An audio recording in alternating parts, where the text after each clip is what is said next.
I want to tell you something today that I hope takes a little weight off your shoulders. Whether it is the grandparent scam, a social security impersonation call, or a tech support pop-up telling you your computer has been hacked, falling for a scam is not about being foolish. It never was. It is about being caught at the wrong moment. And that can happen to absolutely anyone, including the sharpest person you know. The people who lose money to these criminals are not careless. A great many of them are sharp as a tack. They balance their own checkbook. They spot the trick question in a crossword. They raised families and ran households and have seen a great deal of life. What gets them is not who they are. It is when they were caught. Because here is the thing nobody tells you.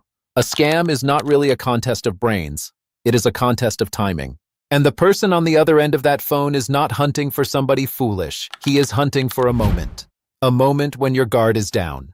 A moment when your mind is on 3 other things and your heart is moving just a little faster than your good judgment. He cannot see that moment coming through the phone line, so he does something cleverer. He builds it for you. So today, you and I are going to talk together about the moments a scammer waits for, about how he cooks one up when he cannot find one, and about the one small habit, and it really is small, that puts the power right back in your hands. Let us start with what the criminal is actually after, because it might surprise you. It is not your money, not first. What he wants first is your reaction. He wants you feeling something so strongly that you stop thinking, just for a minute. Because a minute is all he needs. Think about how you are when you are calm. You check things, you ask questions, you say, "Let me call you right back." You get that little itch at the back of your neck that says, "Now that does not sound quite right." Every one of those instincts is a brick wall between you and the criminal. And every one of them runs on the slow, careful, sensible part of your mind. His whole job is to hurry you past that part before it has time to do its work. The Federal Trade Commission has said this about as plainly as a government agency ever says anything. Scammers use fear and urgency on purpose. They do it to make it harder for you to think clearly and harder for you to check things out. That is not a side effect of the scam. That is the engine of it. The story on the phone changes all the time. The trick underneath never does. So how does he flood you with all that feeling? He uses 3 triggers, and once you know them, I promise you will start to notice them everywhere. The way you notice a certain car everywhere right after you think about buying one. The first trigger is unexpected contact. The phone rings and it is somebody you were not expecting, about something you never saw coming. A number you do not know, a message from some agency you have never once had dealings with. The surprise by itself is a tool. The second trigger is a surge of emotion. This is the heart of the whole business. Whatever the story is, it is built to hit you fast and hit you hard. Your grandson has been in a terrible car accident. Your social security number has been tangled up in a crime. Your computer has been hacked. The details change every single time. The goal never does. The goal is to get your heart pounding, because a pounding heart does not stop to double-check anything. The third trigger is a sense of urgency. This one is the lock on the door. You must act now. The money has to go out within the hour. And here is a quiet little truth worth tucking in your pocket. Real businesses and real government offices simply do not behave this way. The criminal does, because the moment he lets you slow down, he has lost you. That pressure itself is the warning sign. Sometimes he just has to catch you in a moment when ordinary life has already built them for him. You are halfway out the door with one shoe on. You are at the stove with something about to boil over, and the phone starts ringing. You are tired at the end of a long day, or it is a quiet afternoon, a little lonely if we are being truthful, and a warm, friendly voice on the line is honestly kind of nice. That is just being a human being. This is why you should be most careful when a call lands at the worst possible time. A caller who reaches you when you are clearly busy and frazzled has caught you in the exact state he was hoping for. Let me put some numbers on this, because this is not some little problem out on the edges of life. Americans aged 50 and older lost $4.3 billion to fraud in a single recent year, and total fraud losses across all ages topped $15.9 billion. And the FBI's Internet Crime Complaint Center, the IC3, handled nearly 900,000 fraud complaints last year alone. Those are only the people who spoke up. So many never say a word. Some stay quiet out of embarrassment. That silence, that shame, is itself part of how these crimes keep right on working. Investment scams, sometimes called pig butchering, where a stranger online slowly earns your trust before steering you toward a fake investment platform, account for the highest dollar losses. Romance scams, where someone builds what feels like a genuine relationship over weeks or months before asking for money, are consistently in the top 3.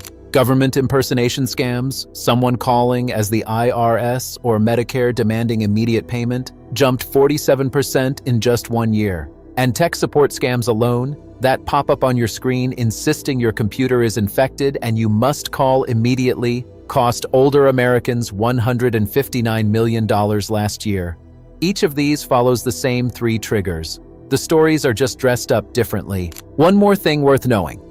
Today, with AI voice cloning, that voice on the phone that sounds exactly like your grandson may actually be exactly that.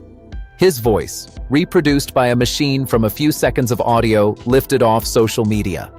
The FBI reported nearly $900 million in AI-related scam losses in 2025. So even your own ears cannot always be trusted. That is not meant to frighten you. It is meant to remind you that the habit we are about to talk about matters now more than it ever has. There are videos out there that will swear to you that scammers strike at one exact hour of the day, but it is not how any of this actually works. The danger is not a particular time on the clock. The danger is a particular state of mind. And that state can be stirred up at any hour, with any story, on any day of the week. Honestly, that is better news than the myth. Because it means your defense is always the same, no matter when that phone decides to ring. So let us talk about that defense. It is one habit. It is small enough that anybody can learn it, and your grandchildren can learn it too. And it is strong enough to stop very nearly every scam we have ever talked about on this channel. When you feel all 3 arrive at once, you treat that combination like an alarm bell. And your response to that alarm is just to stop, step back, give your slow, sensible, reasoning mind the few seconds it needs to catch up with your racing heart.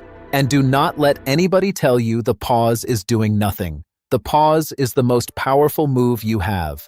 And that is precisely because everything the criminal built depends on you never taking it. In those few seconds, you ask yourself 3 plain questions. Does this actually make sense? Have I heard about something like this before? And is there a way I can check this for myself before I do one single thing? Then you go check. You hang up the phone. You do not call the number the stranger so helpfully gave you. You look up your grandson's real number and you call him directly. And odds are you will find him at home, perfectly fine, probably wondering why grandma sounds so worked up. You find your bank's real number on the back of your own card and you call that. You phone a family member and you say it out loud. This just happened. Does this sound right to you? Saying it out loud to somebody you trust breaks the spell almost every time.